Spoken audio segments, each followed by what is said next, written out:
of federal funds to projects around Texas. I know the elected officials love announcing that the money is coming, but why do Open the Books and other critics want these banned?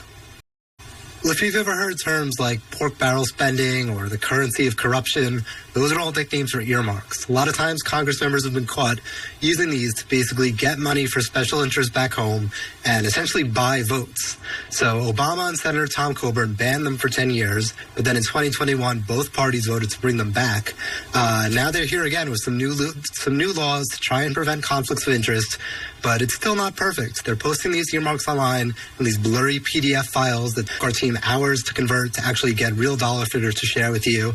And there needs to be more transparency and accountability surrounding them. Jeremy, how many earmarks did our state's congressional members request this year? So in Texas, in the House, the representatives are asking for $2.7 billion. Florida's the only state that asked for more. So it's not just that Texas asked for a lot of earmarks, it's that the average amount is so much higher. There's only 25 earmarks in the country worth over $100 million. 3 of them are requested by Texas. So a lot of times the Republican Party will try and frame themselves as opposing government spending, but that's not really the case when it comes to earmarks. You've got Randy Weber. He has the second biggest earmark request in the entire House, and a lot of other Republicans backing up some big bills. And you're talking about federal money coming to Texas. How many of these earmarks are requested for Austin? So Lloyd Doggett asked for 11 earmarks worth $29 million. That's one of the smaller requests in Texas. He's asking for money to extend some park trails, make some water system upgrades. And there's $5 million there to repair some low-income housing run by the Mary Lee Foundation.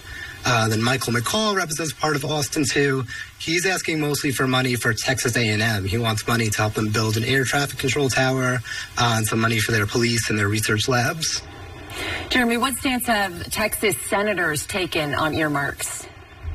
So over in the Senate, it's a total 180. Ted Cruz and John Cornyn denied any earmarks this year.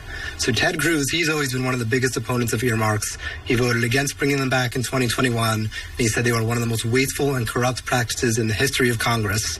John Cornyn, same thing. He said last year he wants to ban earmarks.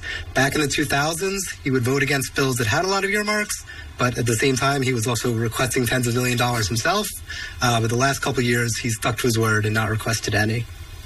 All right. Always great information from you. Thank you, Jeremy. Thank you. And you can find all of this information on openthebooks.com.